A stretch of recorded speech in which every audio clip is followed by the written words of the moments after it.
or you tell your mama, man, listen, I got me a college degree. So I stayed in school, man, and I finished and graduated from Johnson C. Smith. Nice, that's what's up. Johnson C. Smith is cool. I've been out there a couple of times. I actually did we did a documentary. They did the Special Olympics out there not too long ago, and I had the opportunity to film that. And I mean, those guys, they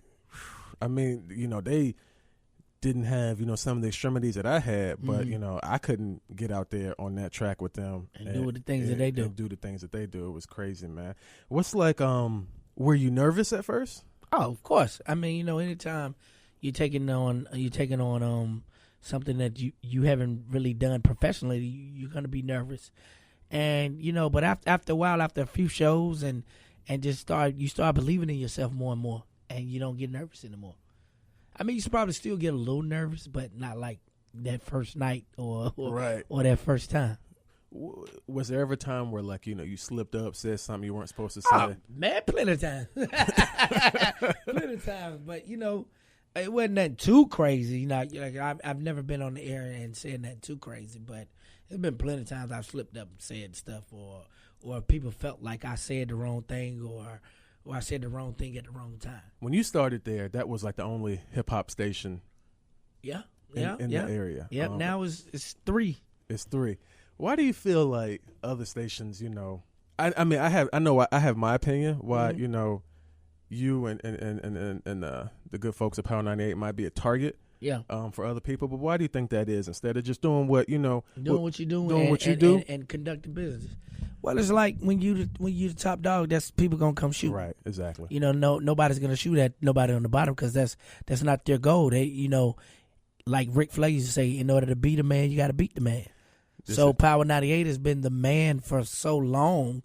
When I'm new and I'm coming in the market, it's like I got to discredit them, or in order for me to take over their territory, this is how I got to do it. When it's not necessarily that might not be the correct way to do it.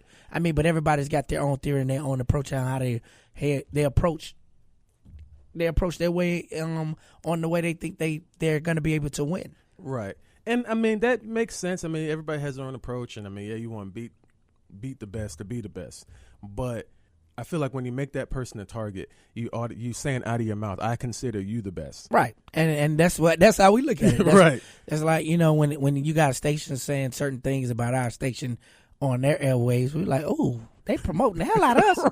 Right. Boy, listen, say it again, bro. Say it again. So, and then, for folks who have grown up with our station, who have been listening to our station, and folks who don't quite.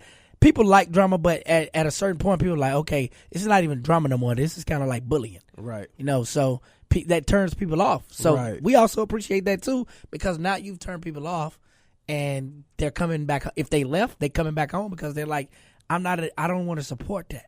And right. You get more of that than people saying, hey, I just don't want to fool with y'all because y'all this or y'all that. But so, I mean, I think it's a correct way to conduct business, and I think it's If you're trying to win, I think it's a proper way to go about it. But everybody, like I said before, everybody got their own way of thinking.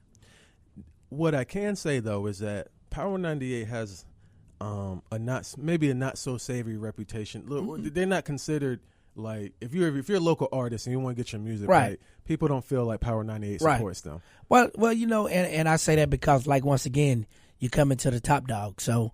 Let's just say, let me give you a hypothetical situation. Say Power 98 was a label.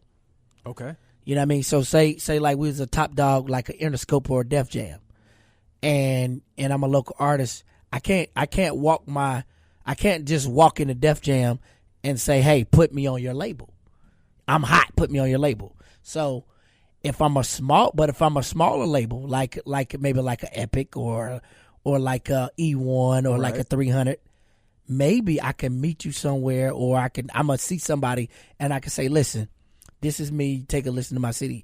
Well, it's not going to be the same way. I'm not going to approach Def Jam, E1, and 300 and Interscope all the same way. Right. So that's how we view it. Well, that's how I view it.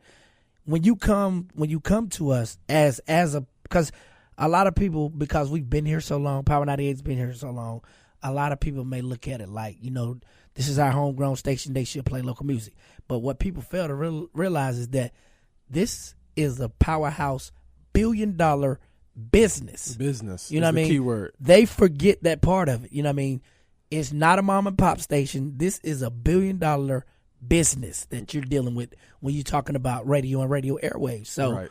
you know, and it's a proper way to come and do it, and everybody don't do it the proper way. What is the proper way? The proper way to do it would be for you to package your stuff up, have a SoundCloud, be ready to go on iTunes, be ready to go in the store, or already in the store. Because say like I got a CD, I get my music played on the radio. Then so what's my next step as an artist? Like, what am I doing it for? Am I doing it just to be heard? Am I doing it to make money? Because Power 98 and every radio station is about making money. Right. So now you're dealing with the business side of it. So now as an artist, you should be dealing with the business side of it. You should say, well, if they play my song on the radio and it blow up, just say they play the song and it blow up. What am I gonna do as an artist if I can't sell it in stores? I don't have it on iTunes. What am I gonna do as an artist? Because now I got this song that's blown up and I'm not ready. I'm not gonna make no money off of it because 9 times out of 10 you don't have it BDS coded. So and you're not registered with a publishing company, so you're not gonna make no money off the song. So what are you doing it for? So those things are must. BDS coded, and that should be a must for you as an artist, because you have to question yourself. What am I doing this for? Am I doing it to make? Number one, music. It's the music business. Right. So if you're doing it just to be heard, then you should just go out and give your CDs out in the community. Right. You don't need the radio just to be heard. You can go give your CDs out in the community and let people play your CD in the car if you just want to be heard. But if you're doing it to make money, then yes, BDS, registering with a publishing company is a must. Be ready as an artist. Have you a package ready? Like you should take it like a job. You wouldn't walk into a job and your resume is on notebook paper. Would you do that? If you went to a job and your resume was on notebook paper, would you get that job? I wouldn't get that job. I probably wouldn't get that job. Right. So a lot of times, not all the time, but a lot of times, people will approach a radio station with a CD that's not even printed, magic mark on it, stuff like that. So that immediately tells the person who is in charge of playing music on the radio that you're not ready as an artist. You're not ready. So, but the proper way to do it for us, for our station is, let me give you this, is you can email it. Like we take emails, we take music emails all day. You can email it, Morning Madhouse with 2 Ds at gmail.com. We take all the music and we just give it because we decided to, because we play local music on our show. We do support local music, even whether they think so or not. We play a local song every Tuesday on our show. So, but you can email it to us and we'll send it to who it's supposed to go to. Because let me break something down to you. A lot of people don't even know who selects music for radio stations. Right. A lot of people think the DJs, we just go in there, we play what the hell we want to. It's a business. Right. This is a business. That's the job that I want. That's why I came to this school. So you want to be a music director or a program director, right? Exactly. Or operations manager, and that is a great job to have in radio. I would love to have that job. Right. So I mean, and the thing about it is, the people who are successful at it, they usually have studied under somebody, or they just love music and they got an ear for it. Because that's the key. You got to have an ear for it. I know personally though, my ear is skewed. I do agree that you have to have an ear for it, but I know that like my ear is skewed. Like say for instance, like are you familiar with Gambino? Mm-hmm. Okay, so he put out his new CD, and Mm-hmm. I've been a fan of Gambino for a while. Mm-hmm. His acting, just him as a person. Like we're the same kind of weird sometimes. So. Right there at 11 o'clock, got my notification like, here you go. You've been waiting on it. So I'm listening to it and I'm like, because I'm more of like I grew up in Charleston, South Carolina for the most part until I moved to Charlotte. And my 2 older brothers, they're very close in age. They're only 1 year apart.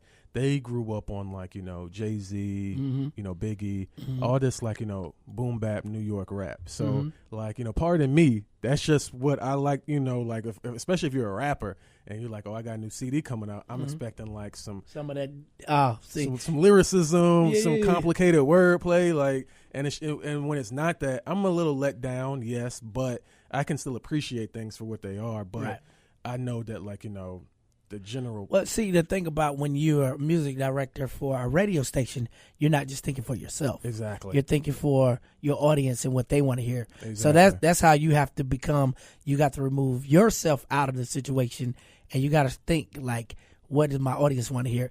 And still, even with local music, like if you're that hot, if you are that hot as a lot of local people think they are, right, then you can't be denied on radio. You can't, because a radio station is gonna play the hottest stuff. No matter, I don't care if it's local or not. If the song is a hit anywhere in the world. right. If I could go to Jamaica and play, I could play right now. I can go to Jamaica and play Young M.A. Ooh.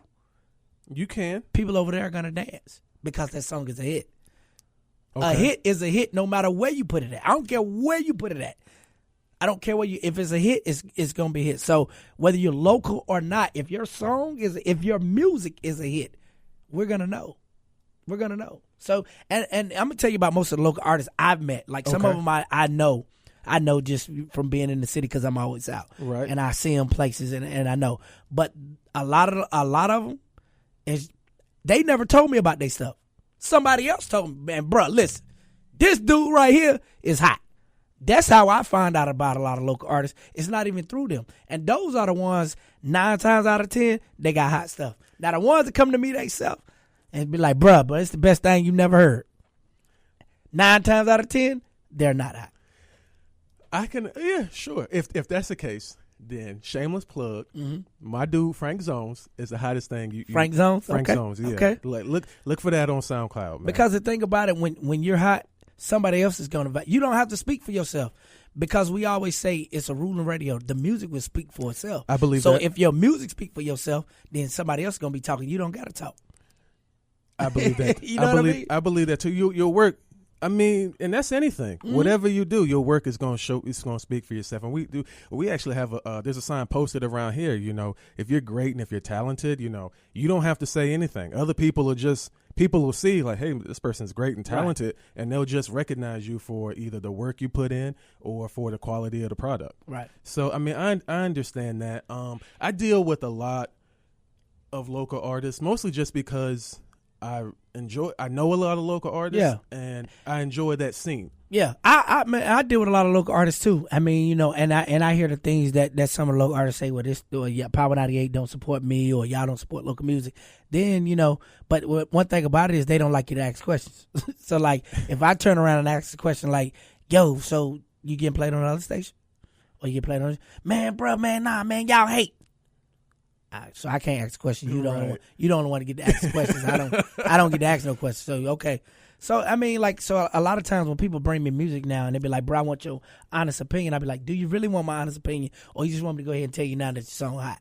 Because a lot of times people can't deal with They can't deal with criticism, especially in this day and age. If you tell somebody, "Man, listen, bro, you need to work on this and this and this," they gonna say, "Listen, man, you a hater."